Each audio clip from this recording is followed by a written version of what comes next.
We're finally back for part two. This is Yay. so exciting. This is the much anticipated part two with Corinne on menopause, and welcome back to the show. Thank you for having me. Lots to talk about today. So much to talk about. And we were just talking about our upcoming cruise with Mary Claire Haber that we are taking at the end of January. And I am so excited. So get ready for tons of content from the two of us to just be flooding your social media feed. What could be better than that? It's going to be pretty exciting. Menopause cruising. Menopause cruising. So today we're going to pick up where we left off. And truthfully, neither of us remember where we left off. But FedEx boy is here, and my sidekick dog is freaking out. I don't know if it's getting in the way of the recording. we'll edit it out. Is it someone? Is it the mailman?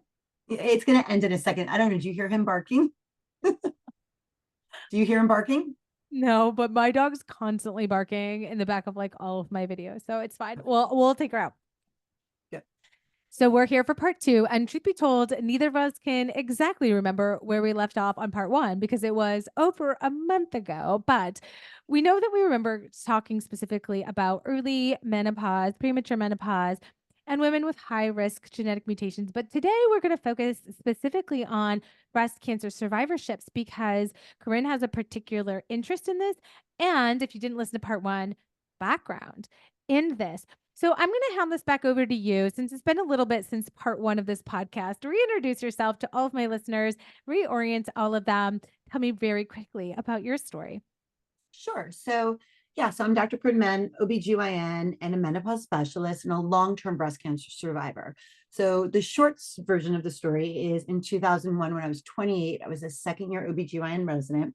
No family history, no particular reason to be concerned about breast cancer. My mom suddenly died of stage 4 ovarian cancer. It's a terrible story, and it was a shocking diagnosis. And 6 weeks after her passing, I was diagnosed with stage 2A estrogen receptor positive breast cancer. I had felt a lump a few months earlier, kind of had ignored it because my fellow physicians in my OBGYN program were like, oh, it's just a fibroadenoma. You're too young. Yeah, you're too young for breast cancer. Slept on your pillow, strange. So I got diagnosed. It was obviously a devastating diagnosis for a newly married young OBGYN resident at 28. And, I subsequent to treatment, I went through menopause 3 times. The first time temporarily from the chemotherapy. Then once chemotherapy ended, periods came back, ovaries recovered, and then had ovarian suppression with Lupron and was put on tamoxifen. So then had a chemical temporary menopause. Mm-hmm. Did tamoxifen for a couple of years. And then I, with the support of my oncologist, with shared decision making. That's key. I'm alluding to something that we're going to talk to in about a minute, but with shared decision making and a review of the available data back in 2001 and 2 at the time, they said, okay, you can take a pause from your adjuvant endocrine therapy and attempt pregnancy. And so I was very lucky that I got pregnant with that, after cancer easily. And I now have a 19-year-old daughter. So I had some time off and my menstrual cycles returned. I obviously got pregnant and I actually felt great, right? Mm-hmm. But then after it delivered, they decided like, well, it's time to go back on your tamoxifen. So they wanted me to complete 10 years of some type of adjuvant endocrine therapy. And that time I said, well, I'm not doing the loop run again because it was really, really, really hard. Yeah. I want ovarian suppression, and I knew the data that there wasn't much difference, frankly. And so I did just tamoxifen for a little bit, and I felt okay. I actually managed that pretty well. But then made the decision to have ovaries removed because of my mom's ovarian cancer, and had then experienced menopause for the final third time, which was that surgical menopause. I was fully unprepared for what ensued, which is a lot of what we talked about in the last episodes. People can go back and listen to that. Kind of just, muddled on for the next decade, finishing up the tamoxifen, being, early, premature menopause in my 30s, trying to just be a mom and a doctor, wound up adopting our second child. so that I could stay on my tamoxifen, obviously, and didn't have any ovaries. and Mhm.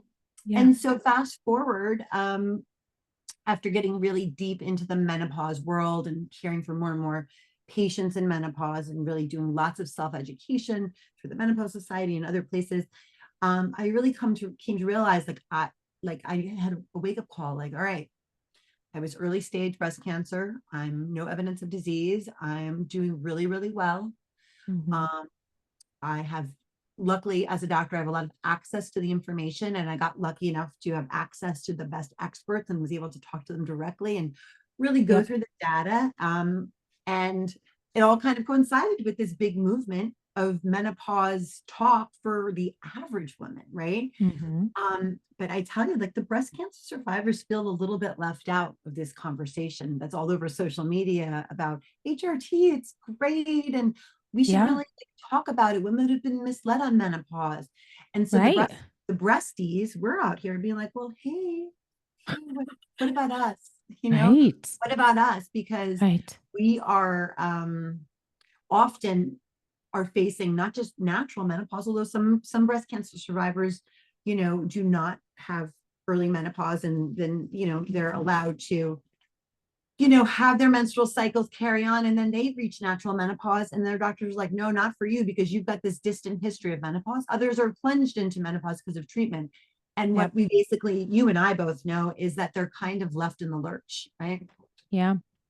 That is really true. And I do think that this is a great time to open this conversation up to what does hormone therapy mean?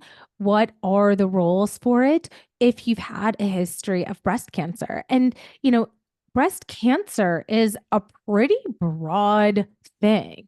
It could be anything from, a lot of people will consider ductal carcinoma in situ, stage 0 non-cancer. Some think it is cancer. Some doctors call it cancer. There's even precancer atypical ductal hyperplasia, which is not cancer, but you've got some funky cells, right? Then you've got stage 1 and stage 2, and you've got no metastases, both sides. There's just so many things that can encompass that. And the safety of hormone therapy can really depend on a lot of things for someone who has had breast cancer. So, why don't we get into that? I know that's a big question, and I certainly don't mean let's just break down each one and, what is recommended here, but start with some of the big, pulling apart some of the big, concepts here that, listeners can start to maybe try to see what bucket they might fall into. Yeah, well, I think it's really important that you brought up this idea of, breast cancer is, I tell patients, is as unique as your thumbprint, right? Like, Yeah.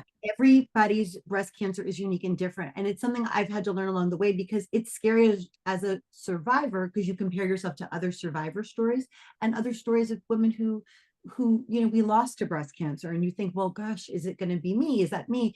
And we all have a different story. Our cancers are not only unique in that the stage, or the size, but also lymph node positives, estrogen receptors, progesterone receptors, HER2 new overexpression or not. And then there's a whole other host of genetic factors. We have something called an oncotype, where, it looks at your particular tumor and your risks of whether it will come back or not, right? And then you look at what type of treatment you got, what age you were. I mean, there's a huge thing. So I think it's really unscientific, unmedical, and really just not accurate to just put a blanket statement that Mhm. all breast cancer survivors, for one, should be treated exactly the same. Just like anything in life, someone with mild hypertension to someone who needs quadruple bypass, not all heart disease is the same, and not all breast cancer is the same, right? So I think from that very simple starting point, one size fits all blanket statements on anything is not accurate. And It's not, it's it's harmful. silly.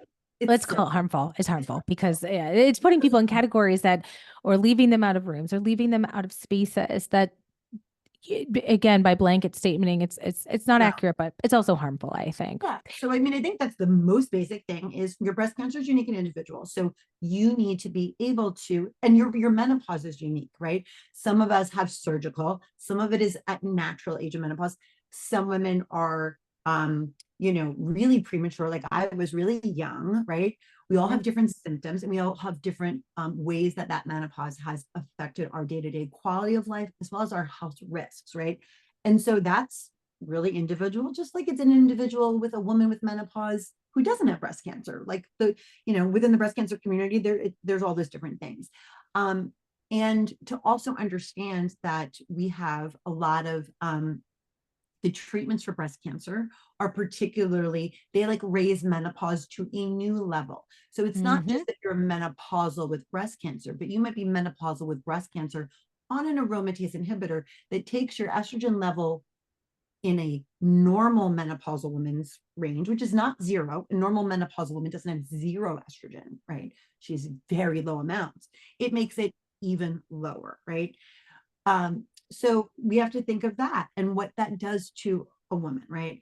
So I think all of those nuances, really, there is no room for it in an oncologist's office and in a GYN's office who doesn't even know how to treat. Let's face it, most OB/GYNs Breast don't cancer. even know how, well, they don't know how to deal with breast cancer. They don't know how to deal with a general menopausal woman, And yeah, like a straightforward one. So the right. minute they see the word breast cancer, eyes glaze over, fear comes up, fear of medical malpractice and getting sued if they do anything wrong. I mean, this is the society. These are the medical truths. Yeah, and Exactly. so I don't blame any oncologist or GYN for being scared or resistant or literally just not having the time because of the way the medical system is. But like as we were saying before the show, like there's over 6 million breast cancer survivors in the world. The army of My survivors is goodness. growing, and we're diagnosing people at an earlier age, an earlier stage, better prognosis. We've got better treatments. They're living far longer. So are we going to just keep on, adding to this army these many chemically and often surgically, let's face it, castrated women, and just saying like, get on with it. Here's a little vaginal moisturizer, You exercise, should and be so grateful. work on your sleep habits. It's just not acceptable. One of the things that, is really memorable when I did a podcast with Avram Blooming, and if you're listening to this and you don't know Avram Blooming, you definitely should. He's the co-author of Estrogen Matters, and very, very prominent in this menopause world, discussing HRT and breast cancer and HRT after breast cancer. But, he said he was one of the first ones to say, like, as an oncologist 2, 3 decades ago, I used to put people in the menopause all the time and never gave it a thought. Never gave menopause a thought. It just wasn't a thought. And it really it's vital to this part of the story that menopause historically was never really a thought, even for women without breast cancer. Yeah. And now this is still where it's kind of left, is sort of in the breast cancer world, the breast cancer survivorship we're talking about. And it's it's um it's not okay. That's a simplistic way to say it. But I do think that we still live in a world where a lot of oncologists do not think about the fact that menopause is an independent risk factor for all these other chronic health conditions. And all they can think about is the breast cancer, even though death rates from breast cancer are really, really low. And so that's part of this narrative that we need to like change and that we've been working on changing for the public without breast cancer. But then it adds an extra layer of frustration and anger for the breasties because, again, they really are feeling like they're just completely being shut out of the conversation. Yeah, they have no place to go to. And what I think is an interesting counterpoint is, so the Menopause Society, ACOG, has very, very clear guidelines on how we manage premature ovarian insufficiency or premature surgical menopause, right? Very, very, very clear. You and I both know, and we talked about them. And the reason why there's very clear guidelines that they need full hormone replacement therapy, at least till the age of natural menopause, is because they're all cause mortality risk. Their risk of cardiovascular disease, dementia, stroke, depression, osteoporosis, sexual dysfunction. I mean, the list goes on. On and on. It is so significant that it is considered really medical malpractice for you not to replace their estrogen. So Exactly. those are all serious risks. I mean, the nurses' health study and the Mayo cohort study, the numbers were unbelievable. 98% higher risk of cardiovascular disease. I mean, these are big, big numbers, right? And so why does those why does that risk? Why is that completely not discussed? It is not even of a concern Factored in. when we're looking at a patient. We have to balance the risk of breast cancer returning versus the risks of overtreatment of, with very severe, um, options that are causing 10 years of ovarian suppression. And then even after they finish their treatment, they've been a good girl, right? They've done their Mhm. 5 years or their 10 years of time in adjuvant endocrine therapy world. And then they're like, okay, I'm done. I'm done with treatment. What's Mhm. next? They're like, nothing. Nothing. You have nothing. And what is offered, we have, and I counsel patients on this all the time. Yes, we have non-hormonal medications to help with vasomotor symptoms, hot flashes and night sweats. We have lifestyle that will help any, obviously women in menopause, and those are all wonderful things. And I think breast cancer survivors do need to double down, unfortunately, on all of those things. Not unfortunately, it's good. You've got a even good, better excuse. And yes, we have local vaginal hormone options just to deal with that. But we are missing a huge piece of the puzzle. Those things are partial answers, but I think we're intelligent enough as survivors to be able to sit down and be like, what does the data show, Dr. Menn, Dr. Hirsch? What does it show on if we give low dose, FDA approved hormone therapy Estrogen to patch. properly selected, individualized option? You pick the patient, well counseled, with the understanding that there is actually some data out there. It's not perfect data, but there's some data. And to basically say, no, you have breast cancer, we can't even talk about it. It's a non-starter. You're not going to even have that discussion in my office. That is what patients are told. They call the office. Can I speak to my doctor? I want to talk. No, we don't talk about that here. No, it's off the table. I'm sorry. The That's amount of not. times I've heard I don't believe in that, which is wild. It's almost like it's a religion. Doctors will literally say, I don't believe in that. It it's not a thing you're supposed to believe in. It's supposed to be rooted in science. But when it comes to estrogen in women and anything with breast, there is an overly emotional, paternalistic, protective feeling. And when we talk about do no harm, you Yeah. could always argue that in the name of do no harm, we have done a shit fuck ton of harm. Yeah, it's really, really true. I mean, so Yeah, I see it all the time. I run the Young Survival Coalition, which I'm really, a part of, and I run their healthcare provider survivor group. So it's a monthly online support group where it's only healthcare providers. So fellow physicians, nurses, physical therapists, psychologists, anybody who touches the healthcare world who Yeah. has been a young breast cancer survivor. So this is a knowledgeable group of people who have access to information. And I am just so shocked and saddened, and I'm just, you have no idea this very kind of educated, really engaged breast cancer survivor subgroup of healthcare providers have no access to any knowledge about sexual health, hormonal health, what menopause means. And when they tell me their stories and they say, well, my Dr. Menn never told me. They said, do you have any vaginal dryness? And I didn't really, because I can't have sex with my husband because it feels like knives inside. But they didn't ask me that. They just asked me, do I have dryness? And so or are you sexually active? And she just answered no, No. because she's like, they don't want to hear it. And are you having hot flashes? Some, yes. Oh, well, you can use, they give some non-hormonals, but she's like, nobody asks me, do my joints hurt so bad that I can no longer exercise? I can't do the workouts I used to do anymore. I have horrible sleep. I've gained 30 pounds. My cholesterol's through the roof. All of these things are happening. My emotional health has really suffered. I've got a grandmother with osteoporosis, and now I've got osteopenia, and I'm only 38, or I have early osteoporosis. Yeah.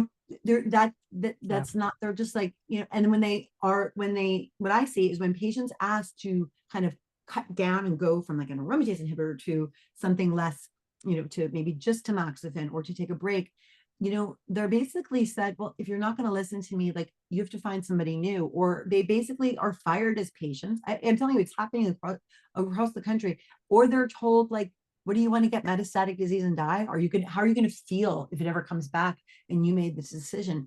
And she was like, well, I don't know. I can't live like this anymore.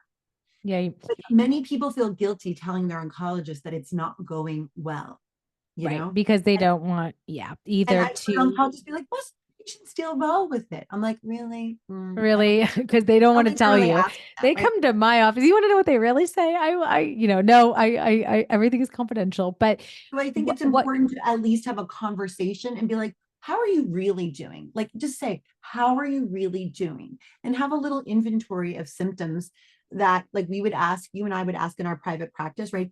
Tell me about all of your menopausal symptoms. We have all the categories we'll talk about. I feel like that has to happen for breast cancer survivors, not just when they're ongoing treatment, but when they're done with whatever treatments they need, to be like, okay, what are we doing for you now? Because we cured your cancer, but we don't want to ruin the rest of your life. your life, which we've been doing for decades. And it's and hopefully, maybe, but slowly but surely, if this whole menopause movement is moving, it might get into this corner too eventually. But let's talk about this. I mean, let's get down to the nitty-gritty. I prescribe HRT to breast cancer patients. Yeah. And it is because, again, we're looking at the individual person. We're looking at, did you have surgery? Is it removed? Have you done your things? How healthy are you? How bad are these symptoms? And, another thing that I do with actually a lot of my patients, because they've thought about this, like, what would you do if it comes back? They've already thought about that. That thought is like never I think not about it there. every single day. It's Right. always in our minds. Anybody It's who always thinks, in our mind. have you thought about it? Yeah, I'm a breast Yes. cancer survivor. I think about it every freaking day. It's been 23 years. I will never not think about it. Right. And it's sort of a weird question, but they're like, and I have a plan. I'm going to take this breast off. I'm going to do this, do the. And so it's interesting and it's weird, but it is one of those situations where if we just do everything to avoid something happening that could happen that is inhibiting your ability to thrive and function and be healthy, what are we really doing? Well, exactly. And so, and then the other thing is, I think that, listen, if you're going to counsel a patient about this, if you're an oncologist or an OBGYN, and you are going to make an opinion and tell them something, that opinion really needs to be held up by facts. And if you don't know the answer, it's much better to be like, you know what?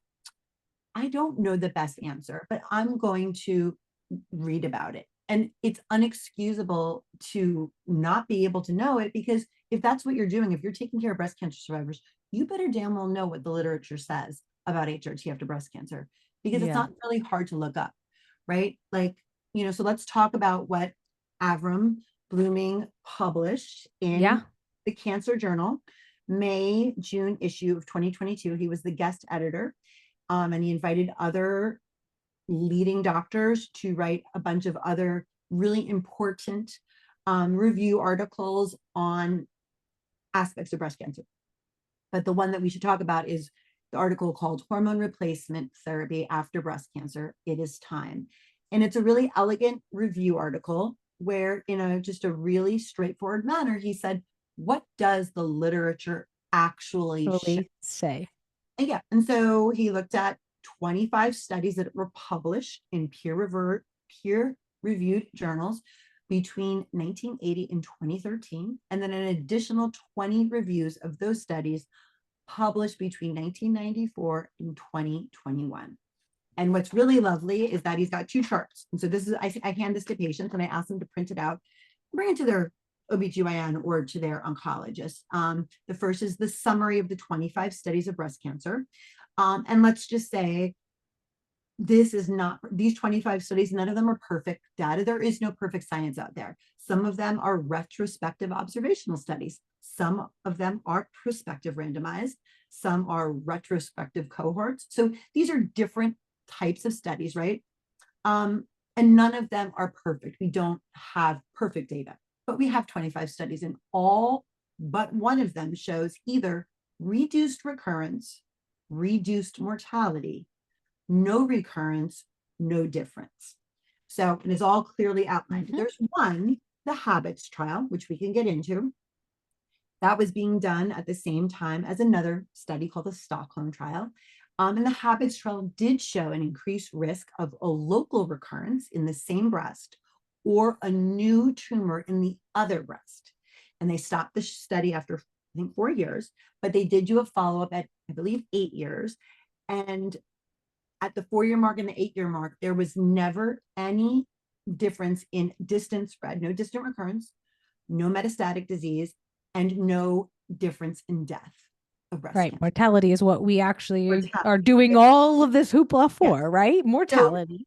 So basically, we have 25 studies. One of them shows what I just said, and 24 show the opposite, including the Stockholm trial that was being done with a very similar population at a very similar time, and it showed totally the opposite results, basically no problems. And then it goes on to then, because there's always review articles that rehash the data. So there was 20 quality review articles where they reviewed a combination, each one of them differently, of those 25 studies. And in that, I mean, it's the same thing: reduce mortality, reduce recurrence, or no difference. Reduce recurrence, reduce mortality, no difference, no difference. The One only of thing the is no difference except for the one habits trial. And the last thing I will say on all of that is, and there's more details in this article, is that the habits trial did not require a screening mammogram to enter the study.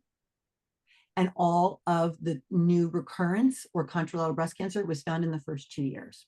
So many people feel that that is a real problem. right, because we don't know what the real baseline was there, right? Yes. Exactly. So to say that there's no data is misleading and wrong. And harmful. I will tell patients, this is not perfect data. Some of these studies are old. We don't know. Many of them, we didn't differentiate between HER2 formulations. There's all these different things, but there is some data there. And the other interesting point I'd like to point out is in the Women's Health Initiative that we talk constantly about, women who were diagnosed with breast cancer, who were on hormone therapy, when compared to women who were diagnosed with breast cancer who were taking the placebo, had a lower stage, a better prognosis, and less likelihood of actually dying of that breast cancer. So that's a very curious fact, right? Now, no one knows the relationship between estrogen and breast cancer, recurrence, and all these are very complex ideas. But this idea that breast cancer can only possibly recur because of being stimulated by estrogen, a low dose estrogen patch, it's just wrong. We don't actually know. No, we don't. You speak to the leading oncologists. Nobody really knows why does some cancer spread, and why does some cancer lie dormant for 10 years and then recur at a later time. In 99.9% of those breast cancers, those women are long menopausal. Their breast cancer is recurring. And it happens. And sadly, we do lose women every year. We have to take breast cancer deaths seriously. And I will never belittle that. I've lost best friends from my Young Survival Coalition community. I held one of them as she died right after delivering her baby of metastatic breast cancer. So I am not immune to the gravity of this. But I have to be a person of reason and think about like the bigger picture. And so I counsel patients that here's the data we have. And like you said, how are your symptoms? Let's talk about your specific diagnosis. Let's talk about your goals, and let's divide things up from sexual health concerns that we can maybe address with local safe vaginal DHEA or vaginal estrogen. And then let's talk about your systemic symptoms of chronic disease risk, as well as just like day-to-day quality of life things. And then I think that you can take those two buckets and come up with plans for both of them, knowing that, like we all talk about, it's a toolkit, right? So lots of things, but I do not believe that HRT needs to be completely ruled out. No. And, I think that we do a huge disservice and we patronize and we paternalize women by not letting them choose. They can choose. The number of patients I have had that have told me they would rather be in the grave than live the way they are. I hear that all the time. Now, that's obviously because they're coming to me for that very reason. They've been searching and searching and searching. And so it's not that happens to every single person or survivor. But the amount of times I have to hear that, it keeps me up at night. It keeps me angry about how women have been treated and are still treated lesser than because they're not allowed to make a decision, even if they've already mapped out what would happen or worst case scenario, even though we know the worst case scenario is you'd find it and get treated again, which not that that's fun, but that probably someone is surveying you pretty closely and they still aren't given a choice. That's not fair. That Well, is saying that it's we their are the body. gatekeepers. Yeah. Only we know, only we can do no harm. Only we decide what is harmful.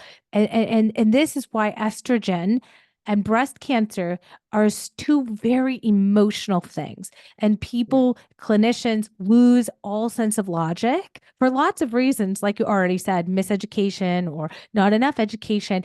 But then you add on top of that layer, the emotional aspect of it, the fears, the unknowns, the fact that this has been put into our heads as, the worst case scenario for women. It is, it is, it is where it helps at least to explain all the feelings that we're feeling as we're sitting together talking about all this and all the feelings that people are probably feeling listening to it. So yeah, it's very emotional. And I think one of the points that you were kind of talking about, or maybe earlier we were saying the misogyny in women's health, right? There's so much misogyny and paternalistic viewpoints. And what I find super fascinating is this idea that the oncology community and the medical community at large has been really, thank goodness, passionate about supporting breast cancer survivors' choices with pregnancy, right? So at the San Antonio Breast Cancer Conference last year, big news, the positive trial was released and it followed women. They were randomized and chosen to either, stay on their adjuvant endocrine therapy or take a pause and get pregnant. They were allowed to take up to 2 years, even use fertility treatments, get I pregnant. love how you use the word allowed. Yeah, quote unquote allowed. Yeah. Allowed. And then they looked and so they released the results. And this was the data that was already in the literature 23 years ago when I was first diagnosed, because I was lucky to have oncologists who believed in shared decision making. And they said, listen, Corinne, this is what the data we have from the last couple of decades. It seems that pregnancy is probably not a bad thing. You could probably do it, but let's just get you through this first like year or two of tamoxifen and we'll talk. And so then I did that. Well, now it's been formalized, right? And thank God, I'm so happy. I'm not criticizing that. I'm so glad that more breast cancer survivors have an option to get pregnant. But let's just talk about it. We're saying, let's let you have soaring estrogen levels for a year or two. You could do fertility treatments. You could stop your adjuvant endocrine therapy because your fertility is valuable, right? Like pregnancy is that's, you're a woman, that's what women do to get babies, right? But god forbid a breast cancer survivor who maybe doesn't want to have a baby or maybe had a baby, whatever, she completes her treatment, she's all done, not even pausing treatment, completes it, she is having horrible times with her menopause. She cannot have sex with her husband. She has horrible joint pain. She has all of these hot flashes, night sweats, all the stuff we talk about. And God, no, we cannot have a conversation. We cannot talk about a 0.025 patch for you. I mean, give me a break. It's very incongruous to me. Like you Yeah. could do shared decision making and talk about, pregnancy, but you cannot talk about, and I really think it's because we do not value women's lives or their experiences once they're kind of like done with their Done in the reproductive process. game. Yeah. Yeah. But, Yeah. just kind of, it's a little hot flash, sweetie. It's not just No. that. And anybody who counsels patients on this Yep. are they're old men or younger oncologists, many of whom are female, who are, I'm sorry, they're not menopausal yet. They have no idea. So anyone who tells me it's not so bad, it means they've never been on these What medications goes and they've around never had comes their ovaries around. out. They don't know. They just don't No, know. and of course, like women can be, um, but we women can be misogynist as well, and that Oh yeah. is, one of the things that I hear all the time on social media is I went to my doctor and she's a woman and she's even older, and she really kind of gave me the runaround or just kind of said, oh, sweetie, happened to me too. And this is just for all women going Yeah. through menopause. And This is such an interesting discussion because there are um, so many ways to individualize this treatment plan. There is data available. There is shared decision making, and there is real do no harm. But you have to really think about, the clinician needs to think about, as well as the patient, of like, what is the harm here?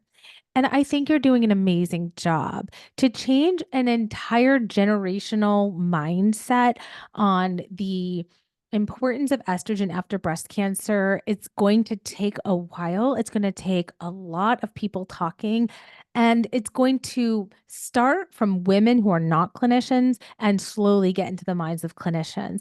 But, one of the things that Avram taught me 2 years ago is that activating the army of women who are listening, who are the survivors, who are the breasties, who are in your groups, of all the things you're saying is eventually going to change healthcare. It's actually probably not going to necessarily, who knows? Who knows what the future holds?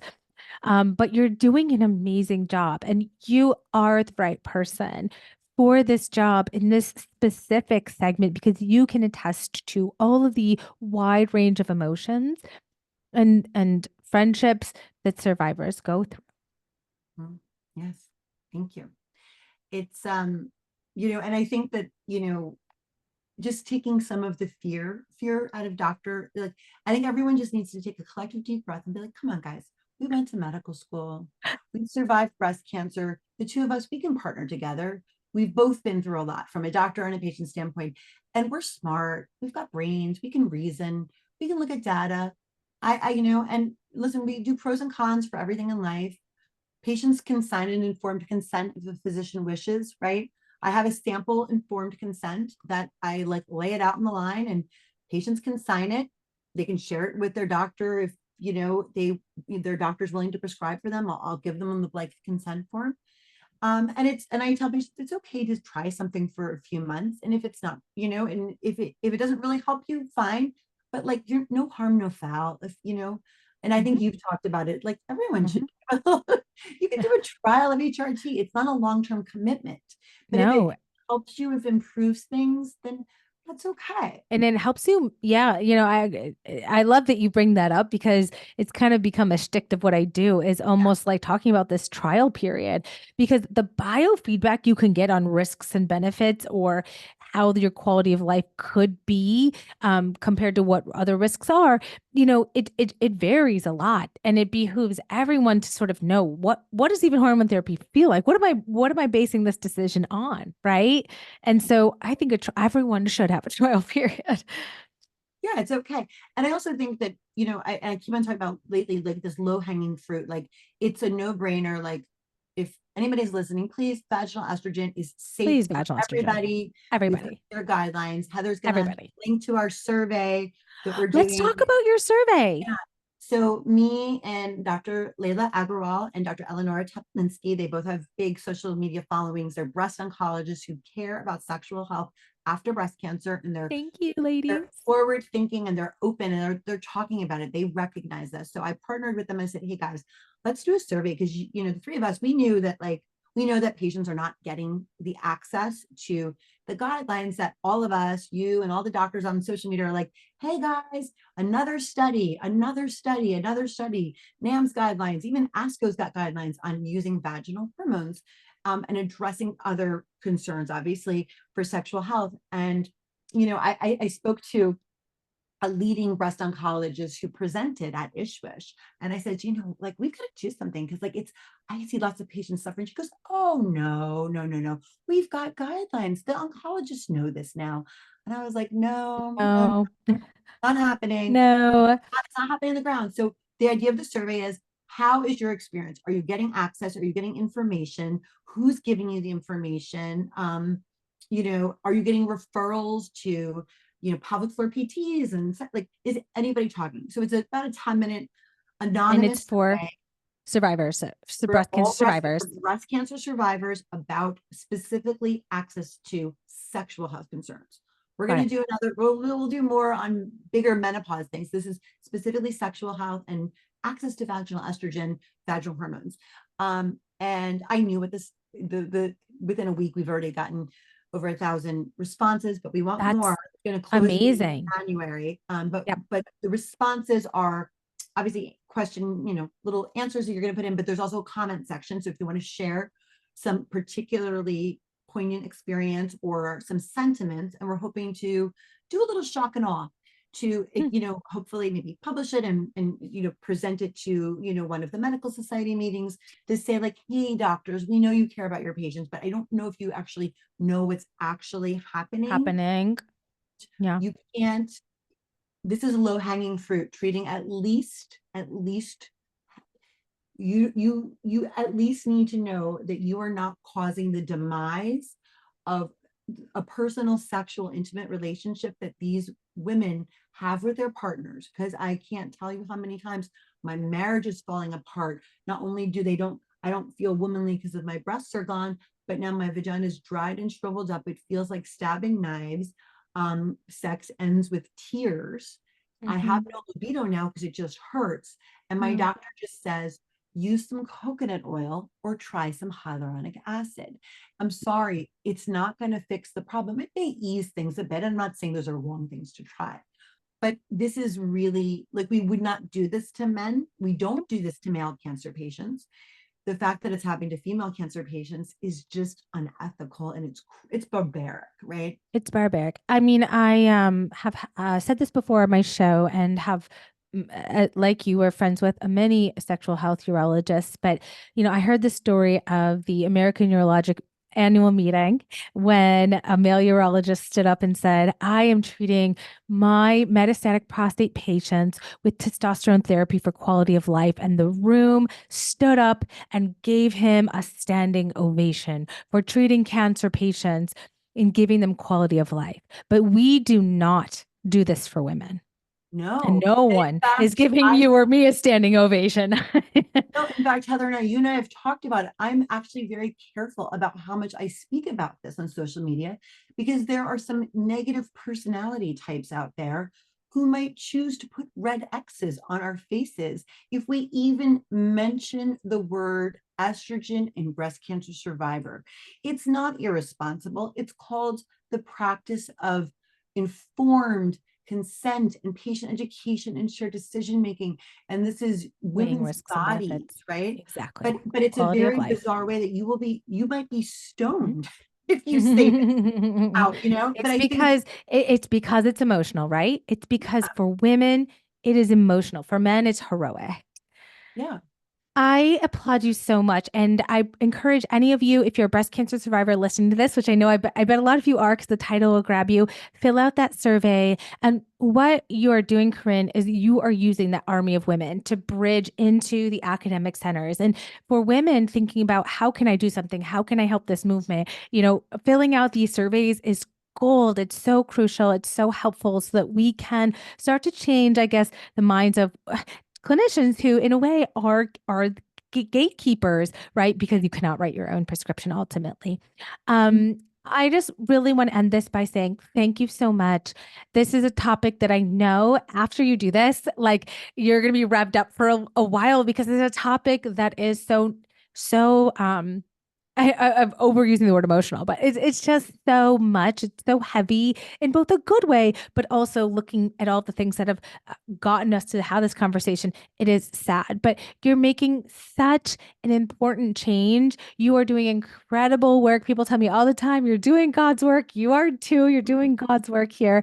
And to say that women should have a say in how their lives go, their quality of life, what they will and will not tolerate, what their risks are, is not for any other human ultimately to decide with the data, the literature that we have on both sides of menopause. I applaud you. I'm so honored to call you my friend, and I can't wait to see you The in a truth. few weeks.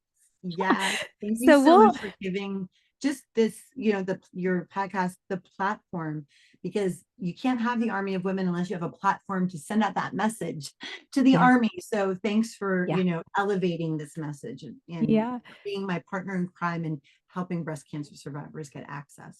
Well, thank you so much. I can't wait to see you. Big hug through Zoom. Thank you guys to everyone who is listening. Definitely check out the links below for all of the things. You can find Dr. Men on Instagram and any of her other socials. And I'll see you guys next week for a brand new episode. Bye, everyone. We did it. All Woo! right. You're That's so, good. I mean, I know how hard it is